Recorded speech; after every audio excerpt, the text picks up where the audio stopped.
Breaking news చూస్తున్నాం. Karnataka assembly ఎన్నికల counting ప్రక్రియ కొనసాగుతుంది. ఉదయం 8 గంటలకు కౌంటింగ్ ప్రారంభమైంది. ప్రధానంగా బీజేపీ కాంగ్రెస్ ల మధ్య హోరాహోరీ కొనసాగుతుంది. కొన్ని స్థానాల్లో కాంగ్రెస్ లీడ్ లో ఉంది. బీజేపీ వెనుకంజలో ఉంది. జేడీఎస్ ఇంకా డాక్లోకి రాలేదు. చెన్నపట్నంలో కుమారస్వామి వెనుకంజలో ఉన్నారు. కనకపురలో డీకే శివకుమార్ ముందంజలో ఉన్నారు. బళ్ళారిలో శ్రీరాములు ముందంజలో ఉన్నారు. 224 స్థానాల్లో మొదటి విడత ఓట్ల లెక్కింపు పూర్తయింది. మొదటి రౌండ్ లో కాంగ్రెస్ ఆధిక్యంలో ఉంది. జేడీఎస్ వెనకబడింది.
తాజా అప్డేట్స్ మనతో పాటు మాట్లాడడానికి కృష్ణమూర్తి గారు లైవ్ లో ఉన్నారు.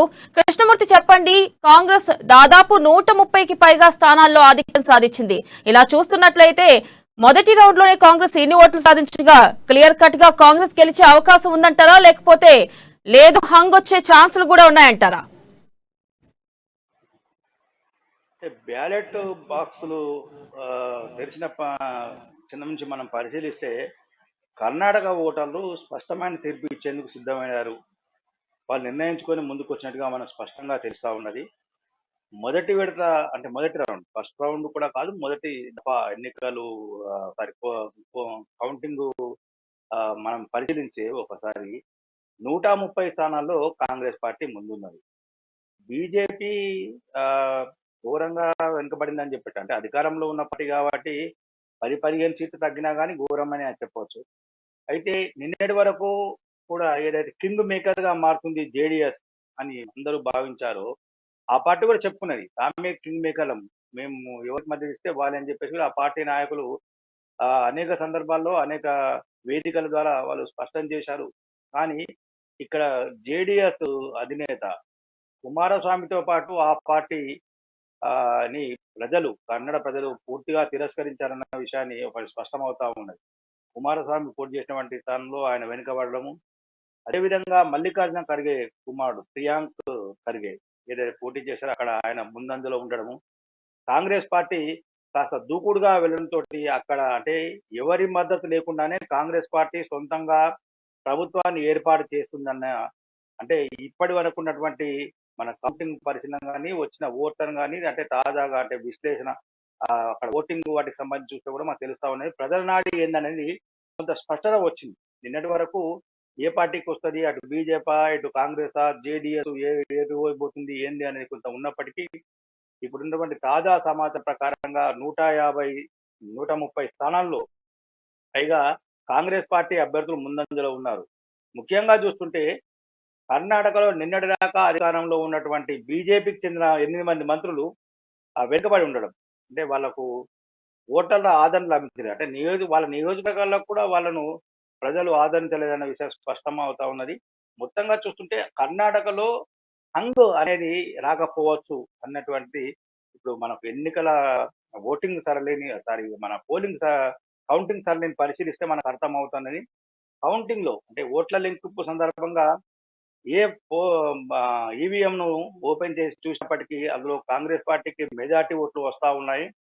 జేడీఎస్ ఇప్పటి వరకు ఎక్కడా కూడా ఏ స్థానంలో కూడా ప్రభావం చూపకపోవడం ఒకటైతే, బీజేపీ వెనుకబడి ఉండడము, కాంగ్రెస్ శరవేగంగా దూసుకుపోతుందని చూస్తుంటే కర్ణాటకలో కాంగ్రెస్ పార్టీ ప్రభుత్వాన్ని అక్కడి ప్రజలు కోరుతున్నారు.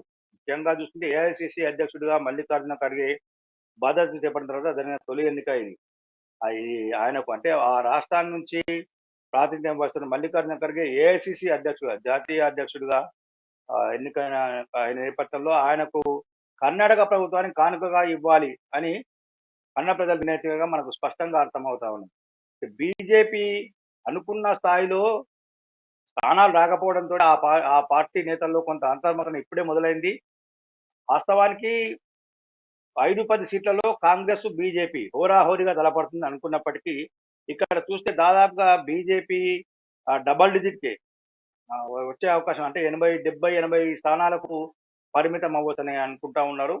ఇదే సమయంలో 130 నుంచి 140 స్థానాల్లో కాంగ్రెస్ పార్టీ కొంత ఆధిక్యంలో ఉండే అవకాశం ఉంది. ప్రభుత్వం ఏర్పాటుకు స్పష్టమైన మెజార్టీ ఏదైతే 113 స్థానాలు మ్యాజిక్ ఫిగరు ప్రభుత్వం ఏర్పాటు కావాలో అంతకు మించి కాంగ్రెస్ పార్టీ అభ్యర్థులు గెలిచే అవకాశం ఉందని చెప్పి తెలుస్తా ఉన్నది. అయితే కాంగ్రెస్ పార్టీ ముందుగానే తమ ఎమ్మెల్యే అభ్యర్థులందరినీ బెంగళూరుకు పిలిపించుకొని అక్కడే బెంగళూరులోనే ఉండాలి, హెడ్ క్వార్టర్స్ లోనే ఉండాలని చెప్పేసి కొంత ఆదేశాలు ఇచ్చి కొంత అంటే పార్టీ అధిష్టానం కొంతమంది పరిశీలకులను పంపించింది. అక్కడ కొంతమంది దూతలను కూడా పంపించి ఎమ్మెల్యే అభ్యర్థులను ఎవరైతే గెలవడానికి సిద్ధంగా ఉన్నారో వాళ్ళందరినీ కూడా సమన్వయం చేసే ప్రక్రియను ఇప్పటికే కాంగ్రెస్ పార్టీ మొదలు చేసింది.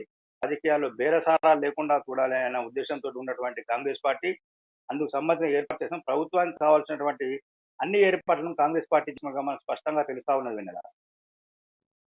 అయితే అసలుకి జేడీఎస్ కీలకం కానుందని అంతా అనుకున్నారు. కానీ జేడీఎస్ కి అసలుకి చాలా తక్కువ సీట్లు వచ్చాయి. ఈ నేపథ్యంలో బీజేపీకి కూడా ఈసారి తక్కువ సీట్లు వచ్చాయి. ప్రధానంగా దీనికి గల కారణాలు ఏంటంటారు? బీజేపీకి తక్కువ సీట్లు కావడం, అధికారంలో ఉండడం ఒక ఎత్తు. అధికారంలో ఉండి ప్రజలకు దూరం కావడం ఒక ఎత్తు. ఒక ఏంటంటే 40% కమిషన్ అనేది ఏదైతే ఎన్నికల సందర్భంగా బీజేపీ మీద అపవాదు మొదలైందో, అపవాదా లేకపోతే వాస్తవాలా, మొత్తం మీద అయితే అది 40% అనే ప్రచారం జోరా సాగింది. దీన్ని ప్రజల్లోకి తీసుకెళ్లి తమ తప్పు లేదు, తాము చేయలేదు అని చెప్పడంలో బీజేపీ పూర్తి స్థాయిలో విఫలమైంది. రెండో విషయం అంటే దీనికన్నా ప్రధానమైన విషయం ఏంటంటే కర్ణాటకలో బీజేపీ నాయకత్వం లోపం అనేది స్పష్టంగా కనిపించింది.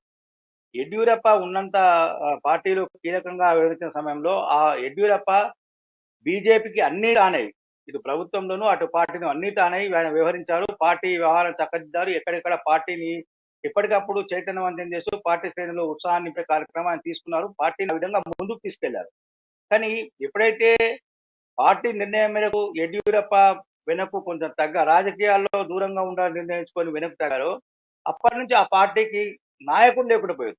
బీజేపీ అంటే పలానా నేత అని లేకుండా పోయింది. మొన్నటి వరకు బీజేపీ అంటే యడ్యూరప్ప, యడ్యూరప్ప అంటే బీజేపీ అనేది ఉండేది. అది లేకుండా పోయింది. అది ఒకటి. మూడోది ఏంటంటే యడ్యూరప్పని దూరం చేసిన తర్వాత లింగాయత్లు ఆ పార్టీకి కొంచెం దూరం అయ్యారు.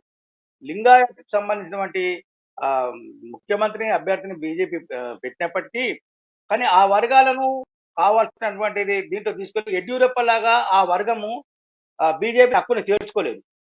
లింగాయత్ వర్గము యడ్యూరప్ప ఉన్నప్పుడు ఏదైతే బీజేపీ పూర్తి స్థాయిలో సంపూర్ణ మద్దతు బేషరతుగా ఇచ్చింది లింగాయత్ వర్గం. ఈ ఈ దఫ బొమ్మాయి ఉన్నప్పటికీ బొమ్మాయిని పూర్తి స్థాయిలో మరి వారు విశ్వసించలేదా? లేకపోతే ఆ వర్గాన్ని బొమ్మాయి దగ్గర తీయలేదా? అనే విషయాన్ని కొంత పరిశీలించాల్సిన అవసరం ఉంది. అది ఇప్పటికిప్పుడు చెప్పడం కష్టమే. కానీ అక్కడ కూడా బొమ్మాయి సీఎంగా ఉన్నప్పటికీ లింగాయత్ వర్గము కాంగ్రెస్ మద్దతు ఈసారి. కర్ణాటక రాజకీయాల్లో లింగాయత్ వర్గం దాదాపుగా 18% ఉంటుంది. ఆ వర్గము ఎవరికి మద్దతిస్తే అక్కడ వాళ్ళు గెలుస్తారని చెప్పేసి ఒక నానుడి. గతంలో జరిగినటువంటి రాజకీయ పరిణామాలు గాని, ఎన్నికల సందర్భంగా వాళ్ళు తీసుకున్న నిర్ణయం గాని కొంత మనం పరిశీలిస్తే స్పష్టమవుతా ఉన్నది. ఇక్కడ అంటే ఒకటి నాయకత్వ లోపం బీజేపీకి. రెండోది వచ్చిన ఆరోపణ ప్రభుత్వంలో ఉన్న ప్రభుత్వం మీద పార్టీ పైన ఖచ్చితంగా ఆరోపణలు వస్తుంటాయి.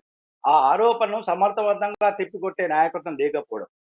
మూడోది కుల సమీకరణలో ఆ పార్టీ కొంత వెనుకబడింది. చే అనుకున్న స్థాయిలో చేయలేకపోయిందని. నాలుగోది అన్ని వర్గాలను సంతృప్తిపరిచే విధంగా రాష్ట్రంలో పాలన సాగలేదు. ఓ ఏడాది పాటు యడ్యూరప్ప సీఎంగా ఉన్నప్పటికీ ఆ తర్వాత జరిగిన రాజకీయ సమీకరణలో లేవతంగా బొమ్మాయిని సీఎంగా చేసింది పార్టీ బీజేపీ అధిష్టానం. ఆ బొమ్మాయి అధిష్టానం సీఎం చేసిన తర్వాత కొంత కర్ణాటకలో పాలన కుంటుపడింది. అవినీతి అనేది పెరిగిపోయింది బీజేపీ ప్రభుత్వంలో అన్న ఆరోపణలు వచ్చాయి. దీని విషయంలో మోడీ కొంత ఈ అవినీతి ఆరోపణలను పక్కజరిపేందుకు ప్రయత్నించినప్పటికీ ప్రజల నుంచి ఆశించిన స్పందన రాలేదని చెప్పేసి ఇప్పుడు మనం కౌంటింగ్ సందర్భంగా మనకు తెలుస్తా ఉన్నది. మొత్తంగా బీజేపీకి అన్ని ఒక కారణం అంటూ కాదు. 4, 5 కారణాల నేపథ్యంలో బీజేపీ వెనుకబడింది. ఆ ఆ ప్రభుత్వం గద్దెదిగేందుకు కారణమైందని మనం చెప్పొచ్చు విధంగా. రైట్. Thank you Krishnamurthy.